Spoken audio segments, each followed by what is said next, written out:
Estamos de volta com o programa Direção Espiritual. Obrigado você que nos liga, você que nos escreve, que deixa o seu pedido de orientação, mas sobretudo você que nos acompanha e você que nos divulga. É impressionante como, viajando pelo Brasil, eu tenho a oportunidade de encontrar pessoas que divulgam o programa Direção Espiritual, que apresentam àquele que ainda não conhece e fala da canção nova. É impressionante, gente, como nós temos pessoas que ainda desconhecem o Evangelho. Mais que isso, pessoas que passam por dificuldades sozinhas, sem terem onde se agarrar. E às vezes um programa como esse, ou a própria programação da canção nova, também os canais católicos, vamos fazer aqui justiça, né? Ao bonito trabalho que a TV Século XXI realiza, a Rede Vida de televisão, a TV Aparecida. A canção nova faz questão de divulgar tudo aquilo que é bom, inclusive trazendo aqui pregadores que não pertencem à canção nova. Eu, por exemplo, eu sou um padre que tem uma ligação afetiva com a canção nova, mas eu não pertenço à comunidade canção nova. Eu estou aqui há quase 8, 9 anos, nem sei mais, com o programa Direção Espiritual. 10 anos já, o meu diretor está falando aqui, que bom. Há 10 anos aqui, prestando este serviço que também é para mim. Eu sempre digo isso, que o primeiro a ser beneficiado com o programa Direção Espiritual sou eu, por aquilo que Deus me fala, por aquilo que Deus me lembra, porque cada vez que eu falo para você sobre uma dimensão da vida cristã, a partir de um conselho que a gente dá, ou até mesmo a partir de uma reflexão de abertura de programa, que é geralmente esse primeiro bloco, a gente faz uma reflexão. Eu estou fazendo para mim também. O meu ouvido é o primeiro a escutar o que minha boca diz. Eu também tenho necessidade de colocar em prática tudo aquilo que está sendo dito aqui. Então, para nós é sempre uma alegria quando a gente encontra pessoas que descobriram no programa uma verdadeira direção espiritual. Que a gente sabe que no nosso dia a dia, os nossos padres que estão tão atribulados de trabalho, os nossos pastores que também estão tão atribulados de trabalho, não conseguem atender as pessoas que precisam de ajuda. Então é claro que sempre que a gente puder ser atendido de maneira particular, eu não estou falando de sacramentos no caso de nós católicos, que o sacramento será sempre particular. Você vai lá, você se confessa, você tem a unção dos enfermos, você batiza uma criança, você se casa. Naquele momento você tem um ministro ordenado, preparado para lhe atender. Mas geralmente no nosso dia a dia, as questões que tantas vezes nós precisamos refletir, os problemas que a gente tem, a gente precisa de alguém que nos ajude nisso. Não é que vai nos dar a resposta para o problema que a gente tem. Mesmo que eu nem sou adepto disso. Às vezes as pessoas nos procuram, né, achando que nós temos uma resposta mágica para o problema delas. Mas não. Eu também preciso buscar no meu dia a dia as respostas para os meus problemas. Eu não tenho como dizer a você que você assiste o programa e seus problemas serão solucionados. Você lê o meu livro e os seus problemas serão solucionados. Não. Agora, é bem provável que no momento da leitura de um livro que foi escrito pensando em ser também um instrumental de ajuda na vida de uma pessoa, é claro que ali você encontra as respostas que você precisa. É assim que funciona. Toda a nossa ação evangelizadora não é para lhe dar as respostas prontas, mas é para ajudar você a chegar às respostas que você precisa. Quero lembrar que nós continuamos com a nossa promoção na Loja Sacra, que é do Box, que contém aqui os 3 livros, O Discípulo da Madrugada, Orfandades e Tempo de Esperas. São 2 obras ficcionais, né? Orfandades, um livro de contos que trabalha as dimensões das ausências humanas. Tempo de Esperas, que é esse livro que vai virar um filme, que já está em processo de roteirização. É uma história muito bonita, uma troca de correspondências entre um professor e seu aluno, fazendo uma reflexão bastante interessante a respeito do período das esperas que todos nós precisamos enfrentar na vida, né? É tão interessante como às vezes nós não temos condições de enfrentar as esperas. Como é difícil saber esperar.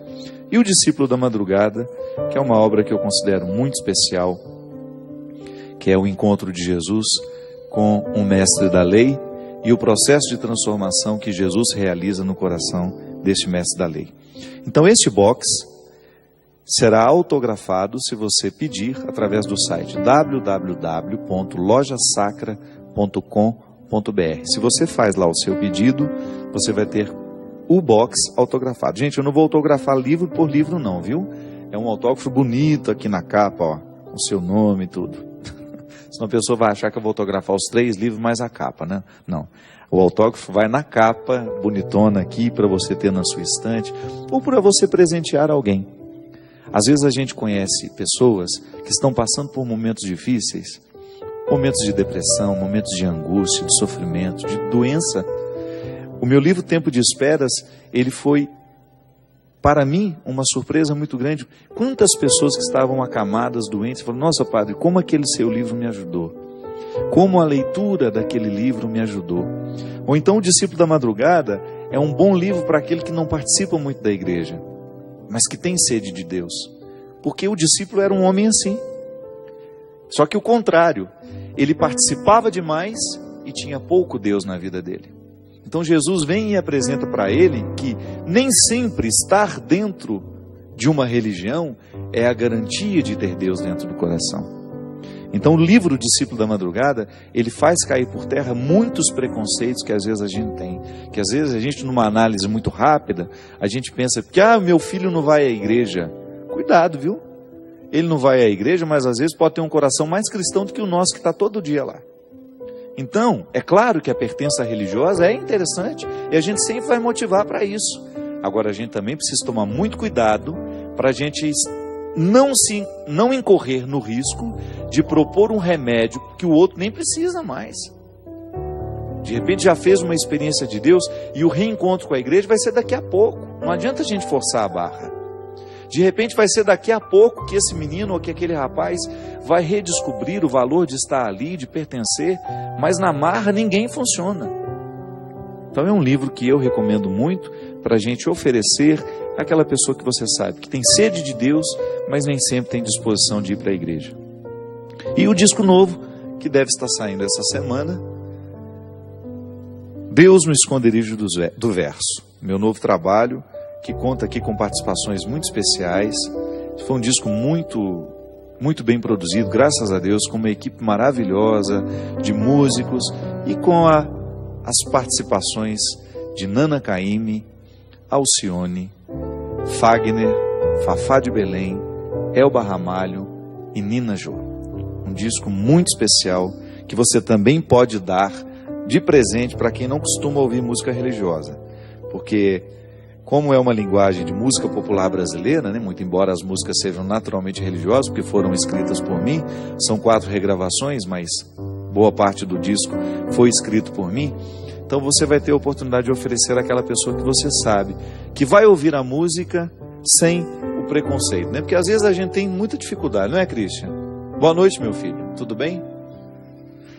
Eu cumprimento o Christian quase no final do programa, né? Já está quase dormindo, porque ele fica ali tocando, de repente ele cochila.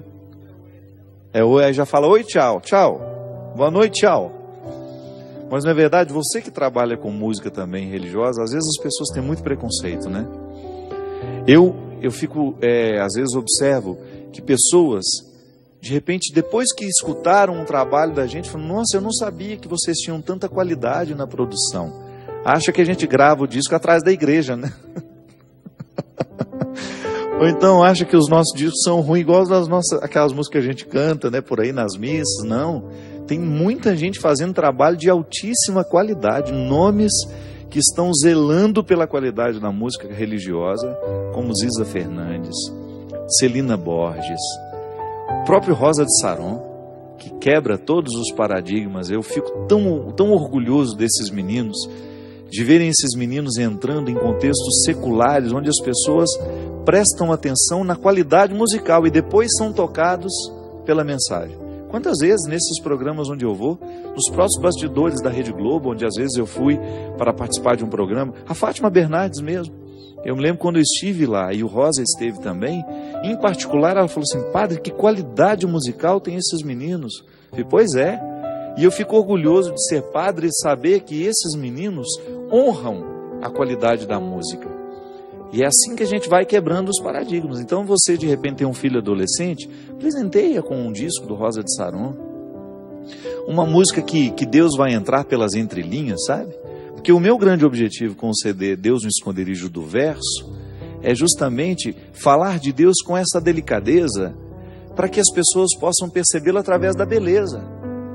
É muito interessante, minha gente, quando a gente percebe que Deus pode ser noticiado sem muitos alardes. Claro, aqui na Canção Nova, por exemplo, nós vamos ter um acampamento. O discurso é rasgado, porque a pessoa que veio quer me ouvir. Então, quando eu tenho uma assembleia preparada para me ouvir, que veio aqui, viajou, sabendo que ali nós vamos tratar de maneira direta dos assuntos pertinentes à nossa conversão, não tem que ter meio termo, não. É a hora do querigma, do anúncio. Agora, a gente também vai ter a oportunidade de estar em outros ambientes, onde Deus vai ter que ser anunciado de maneira mais sutil. Não é que nós vamos ser hipócritas, não é que nós vamos abrir mão do que a gente acredita, não é isso não. É que nós vamos ter ali a astúcia e a esperteza das serpentes. É que foi Jesus mesmo que falou, né? Sede simples como as pombas e espertos como as serpentes. É isso. Às vezes nós vamos ter ambientes em que nós estamos que são altamente contrários a nós. Mas de repente você tem a oportunidade de falar alguma coisa, de propor um equilíbrio daquilo que está sendo refletido. Então, às vezes, um disco como esse, é igual eu também tenho tenho testemunhos muito bonitos de filhos que falaram: padre, eu dei o seu DVD No Meu Interior Tem Deus ao meu pai. Por quê? Porque ele gosta de música sertaneja. E ali o senhor regravou clássicos da música sertaneja, que falam muito de família, que falam de valores que nós precisamos resgatar. Agora, se eu falasse para o meu pai, vou lhe dar um DVD de padre, ele não ia querer assistir. Ele ficou curioso por causa das músicas. Só que entre uma música e outra tem uma palavra, tem uma reflexão, e ali Deus joga a sua isca. É igual literatura. Tem muita coisa que eu escrevo, por exemplo, o livro Orfandades, que está nesse pacote, não é um livro para ajudar ninguém. Não, um livro que eu escrevi de crônicas, são contos, né? De situações humanas absolutamente normais. Agora, é claro que Deus está costurando todos os bastidores do escrito. E ali, muitas vezes, uma pessoa, pelo simples fato de sensibilizar a alma com um texto, com uma leitura, Deus já começa a ter espaço no coração da gente, daquela pessoa, na vida daquela pessoa. Então, muitas vezes, nós precisamos ter essa delicadeza do discurso. Volto a dizer, em muitos momentos nós temos que ser diretos, mas em muitos momentos nós temos que ser delicados na apresentação da nossa proposta, porque senão a gente expulsa as pessoas. Tem de ser aos poucos, com muita gente, igual na sua casa. Às vezes você tem dificuldade com os seus filhos de evangelizá-los, é por isso. Você quer fazer com o seu filho o mesmo discurso que você faz com a sua amiga lá no grupo de oração. Não vai adiantar. O seu filho não entende da mesma maneira. O discurso tem que ser outro. Os padres sabem muito bem do que eu estou falando. Se eu vou fazer uma missa para o apostolado da oração, eu posso usar uma linguagem. Mas eu não posso usar a mesma linguagem quando eu vou falar com as crianças. Eu não posso ficar falando da mesma maneira como eu falo com os adolescentes, como eu falo com os adultos. Então eu vou dar uma palestra numa universidade. Eu tenho que ter um discurso específico para aquele grupo que vai me ouvir.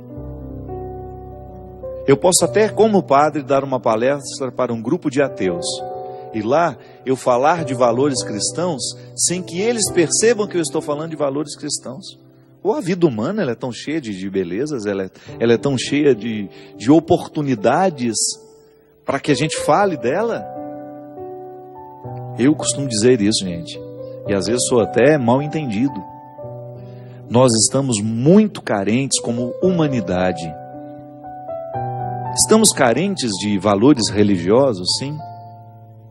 Mas antes de estarmos carentes de valores religiosos, nós estamos muito carentes de valores humanos. Amor, respeito, verdade, honestidade. Tudo isso tem dimensões religiosas. Mas eu não preciso acreditar em Deus para ter o compromisso ético de ser honesto. O simples fato de ser humano já é meu compromisso com a humanidade. Então, nós podemos falar disso em qualquer lugar. Vá frequentar esses meios seculares para você ver como as pessoas são carentes e necessitadas desse discurso. E é o nosso papel. São Paulo fez isso no seu tempo. Ele visitou os Areópagos, ele esteve lá onde a sociedade estava reunida. Ele foi lá onde tinha os teatros na época, os shows, o divertimento da sociedade. Ele ia lá, entrava lá no meio e dava um jeito de pregar o Evangelho. E é claro que São Paulo utilizava-se de todo o seu conhecimento para fazer o que ele fazia. Ele não era bobo, não. Se ele ia falar com os gregos, ele falava na linguagem que os gregos sabiam entender, com elegância, com astúcia. Agora, se ele também tinha que conversar com os mais simples, é claro que ele falava de maneira simples com aquele povo. Porque nós não podemos perder a oportunidade de colocar Deus na história. Sem ranço, sem enjoamento, sem o peso muitas vezes das nossas arrogâncias, não. Propor a leveza que o Evangelho proporciona em nós, cada vez que nós assumimos aquele valor. Porque muitas vezes nós queremos apresentar o Evangelho como um peso. Não, a gente tem que apresentar o resultado que ele traz em nós. Antes de você falar das restrições, fale das possibilidades. Com seus filhos é assim. Deus torna o coração humano mais bonito. Por quê? Porque ele nos incita a buscar diariamente a beleza de cada dia. Então não tem como dar errado. E até nos fortalecendo para que quando as coisas derem errado, a gente ser capaz de suportá-las.